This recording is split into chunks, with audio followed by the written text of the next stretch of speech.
नमः शिवाय। आज हम शिव महापुराण का उमा संगीता का 17वां अध्याय पढ़ेंगे। उससे पहले हमने पिछले अध्याय में पढ़ा था अन्नदान महिमा, जल दान एवं तप की महिमा, प्राण महात्म्यों, अन्य दानों का वर्णन, पाताल लोक का वर्णन, शिव स्मरण द्वारा नरकों से मुक्ति। आज हम पढ़ेंगे 17वां अध्याय जम्बूद्वीप वर्ष का वर्णन। सनत कुमार जी बोले, हे व्यास जी, अब मैं आपको भूमंडल के 7 द्वीपों के विषय में बताता हूँ। जम्बू, प्लक्षु, सालमली, कुश, क्रोंच, शाक, पुष्कर, ये 7 महाद्वीप है। इन द्वीपों के चारों ओर 7 समुद्र है। ये 7 समुद्र जल, ईख, खीर, केसर, मद्य, घी, दूध और दही से भरे हैं। इन द्वीपों के बीच में सुमेरु पर्वत है। सुमेरु के दक्षिण में निषद, हिमाचल, हेमकूट पर्वत है। दक्षिण में हरि, उत्तर में रम्यक है, वही हिरण्यम है। इसके बीच में इलापृत है, जिसके बीच में मेरु पर्वत स्थित है। मेरु पर्वत के पूर्व दिशा में मंदिर, दक्षिण दिशा में गंधर्मादम, पश्चिम दिशा में विपुल एवं उत्तर दिशा में सुपार्श्य शिखर स्थित है। इनके ऊपर कदम, जामुन, पीपल आदि वृक्ष हमेशा ही पाए जाते हैं। जम्बू द्वीप में जामुन के पेड़ों से बड़े बड़े फल गिरते हैं। इसके फलों का रस धारा के रूप में बहता हुआ जम्बू नदी के नाम से जाना जाता है। मेरु के पूर्व में भद्रास्य, पश्चिम में केतुमाल तथा इसके बीच में इलापृत है। पूर्व में चैत्ररथ, दक्षिण में गंधर्मादम, पश्चिम में बिभ्राज्य, उत्तर में नंदन वन है। यहीं पर अरुणथ, महाभद्र, सितोत और मानस नामक सरोवर है। मेरु पर्वत के पूर्व में कुरुक, सीताजन, कुररहा, माल्यवान आदि पर्वत है।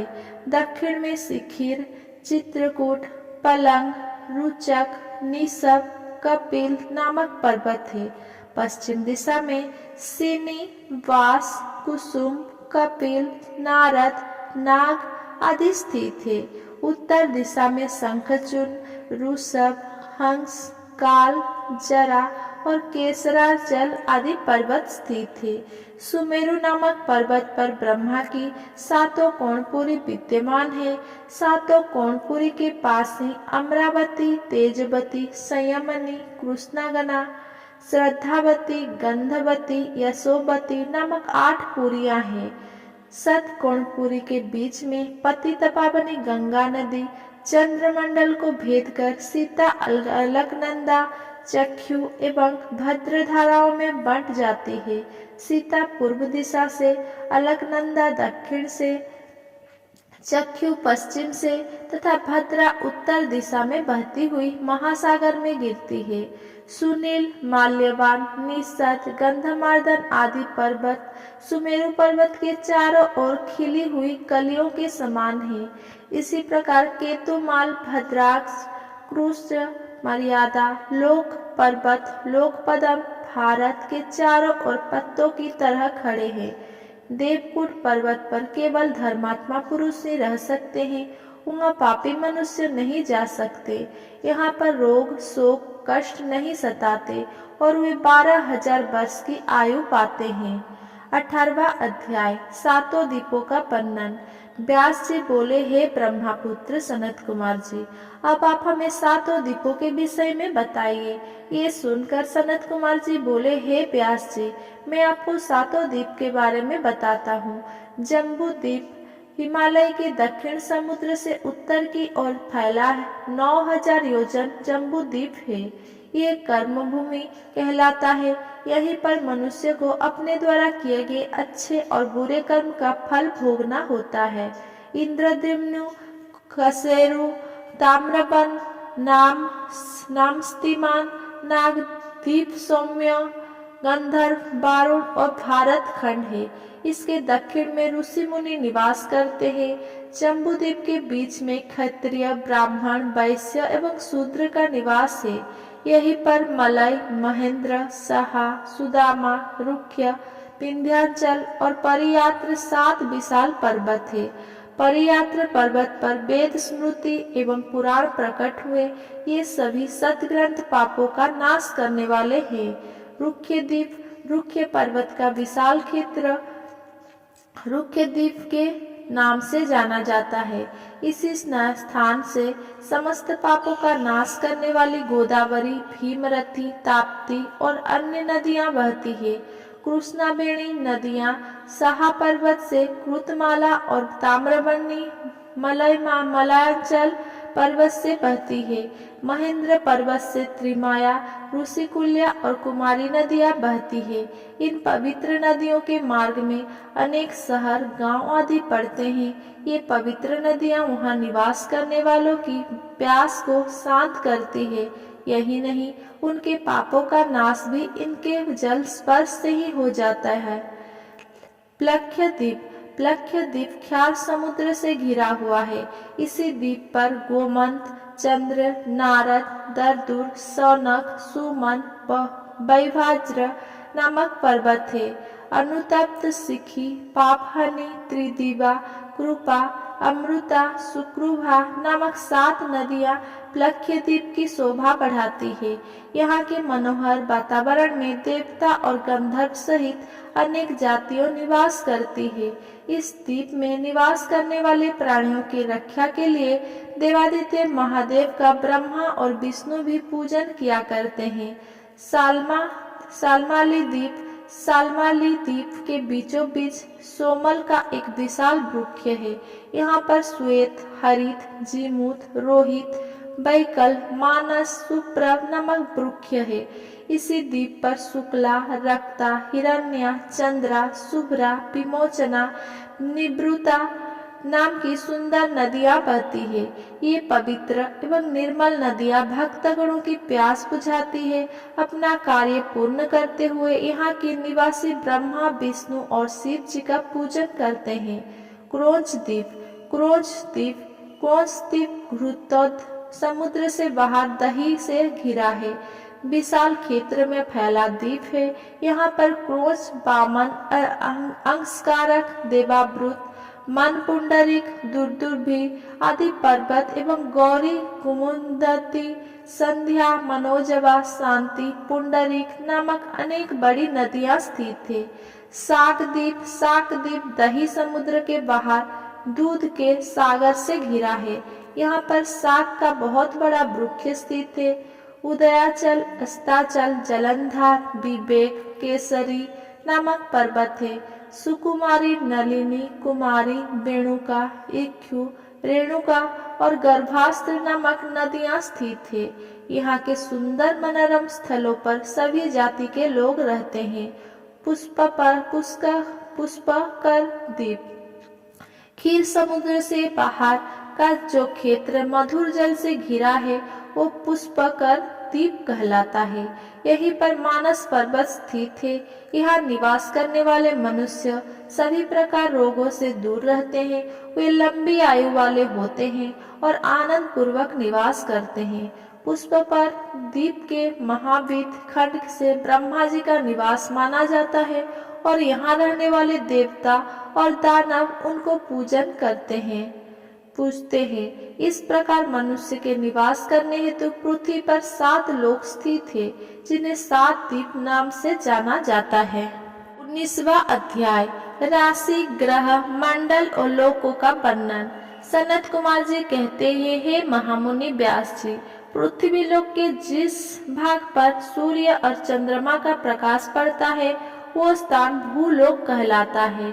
पृथ्वी लोक से हजारों योजन ऊपर सूर्यमंडल है और इससे ऊपर चंद्रमंडल है। चंद्रमंडल से 10,000 योजन ऊपर ग्रह और नक्षत्र का साम्राज्य है। इससे ऊपर सप्तऋषि मंडल है और उससे ऊपर ध्रुव मंडल स्थित है। ध्रुव मंडल, जो कि पृथ्वी का सबसे ऊंचा मंडल है, से 1 करोड़ योजन नीचे भुवा, स्वः नामक 3 लोक स्थित है। इनके बीच में कल्प निवासी ऋषि रहते हैं। ध्रुव मंडल से ऊपर महालोक स्थित है। महालोक में रुद्र, सनक, सनंदन, सनातन, कपिल, आसुरी, बोर, पच्चसिक नामक ब्रह्मा जी के 7 पुत्र निवास करते हैं। इसी महलोक से 2 लाख योजन ऊपर शुक्र ग्रह स्थित है। शुक्र ग्रह से 2 लाख योजन दूर बुध है। बुध से 10 लाख योजन दूरी पर मंगल ग्रह स्थित है। मंगल से 2 लाख योजन की दूरी पर बृहस्पति स्थित है। बृहस्पति से 2 लाख योजन की ही दूरी पर शनिश्चर मंडल स्थित है। ये सभी ग्रह अपनी राशियों पर आरूढ़ रहते हैं। जनलोक से 26 लाख योजन की दूरी पर तपलोक स्थित है। तपलोक से 6 गुनी दूरी पर सत्यलोक स्थित है। भूलोक पर ज्ञानी, महात्मा, सत्य पथ का पालन करने वाले ब्रह्मचारी निवास करते हैं। भूवह लोक में मुनि, देवता, सिद्धि आदि निवास करते हैं। स्वर्गलोक में आदित्य, पवन, वसु, अश्विनी कुमार एवं विश्वदेव, रुद्र, नागपंखी आदि रहते हैं। ब्रह्मांड जल, अग्नि, पवन, आकाश और अंधकार से घिरा हुआ है। इसी के ऊपर महाभूत स्थित है। परम ब्रह्मा परमात्मा गुण, संख्या, नाम और परिणाम से अलग है। भगवान शिव और प्रकृति देवी शक्ति के मिलन से ही देवताओं का प्राकट्य हुआ है। इसी से सृष्टि का निर्माण हुआ है। प्रलय काल आने पर यह पूरी सृष्टि शिव भक्ति में मिलकर समाप्त हो जाएगी। ब्रह्मलोक के ऊपर वैकुंठ लोक स्थित है। इसके पश्चात कौमार लोक है, जिसमें स्कंद निवास करते हैं। तत्पश्चात उमालोक स्थित है। उमालोक में देवी जगदम्बा का निवास है। आदि शक्ति जगदम्बा से ही ब्रह्मा और विष्णु का प्राकट्य हुआ है। उमालोक से आगे इस जगत के पिता परम ब्रह्मा परमेश्वर भगवान शिव का निवास स्थित है। भगवान शिव ही निर्गुण, निराकार, सर्वेश्वर और सबका कल्याण करने वाले हैं। 20वां अध्याय, तपस्या से मुक्ति प्राप्ति। व्यास जी ने पूछा, हे सनत कुमार जी, अब आप मुझे यह बताइए कि कल्याणकारी देवादिदेव महादेव जी के परम भक्त किस लोक में जाते हैं, जहाँ जाकर भक्तों का इस लोक में आगमन ही नहीं होता है। ये सुनकर सनत कुमार जी बोले, हे व्यास जी, भगवान शिव की परम कृपा प्राप्त करने हेतु सिर्फ एक मार्ग है, वो है तपस्या। तपस्या के बिना शिव लोक की प्राप्ति संभव नहीं है।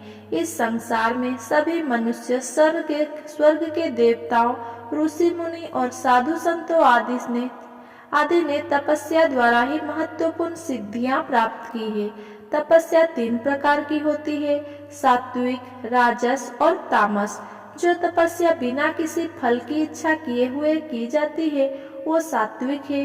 किसी कामना की पूर्ति हेतु की गई तपस्या राजस, और किसी कामना की सिद्धि हेतु अपने शरीर को कष्ट देकर की गई तपस्या को तामस तप कहा जाता है। मन एवं विचार से पवित्र होकर पूजन, जप, हवन, उपवास, आचार विचार, मौन इंद्रिय करके किया गया तप सात्विक तप है। बावड़ी, तालाब, कुआं, मकान, धर्मशालाएं और विद्यालय बनवाने से शिव पद को पाने का मार्ग प्रशस्त होता है। धन, वैभव और मद में चूर होकर मनुष्य सांसारिक बंधनों में बंधा रहता है। 84,000 योनियों को भोगने के पश्चात मनुष्य योनि की प्राप्ति होती है। यदि इसमें भी उद्धार का कोई उपाय नहीं किया जाता तो सिर्फ पश्चाताप ही शेष रह जाता है। यहीं पर कर्म भूमि और फल भूमि दोनों है। धरती पर किए गए शुभ कर्म का फल स्वर्गलोक में मिलता है। इसीलिए सदा सत्य के मार्ग का अनुसरण करें, दान पुण्य के मार्ग पर चलें। अपने जीवन काल में जिन्होंने कुछ समय के लिए त्रिलोकीनाथ भगवान शिव के नाम का स्मरण किया है, उन्हें भयानक नरक को नहीं भोगना पड़ता। हर प्रकार के दुख तत्व एवं पापों से मुक्ति दिलाने वाली शिव भक्ति ही है, जिसके द्वारा मनुष्य जीवन के बंधनों से मुक्त होकर शिव पद को प्राप्त होता है। अगर मेरा ये वीडियो आपको पसंद आया हो तो मेरा वीडियो को लाइक, कमेंट, शेयर करें एंड मेरा चैनल को सब्सक्राइब करें। धन्यवाद।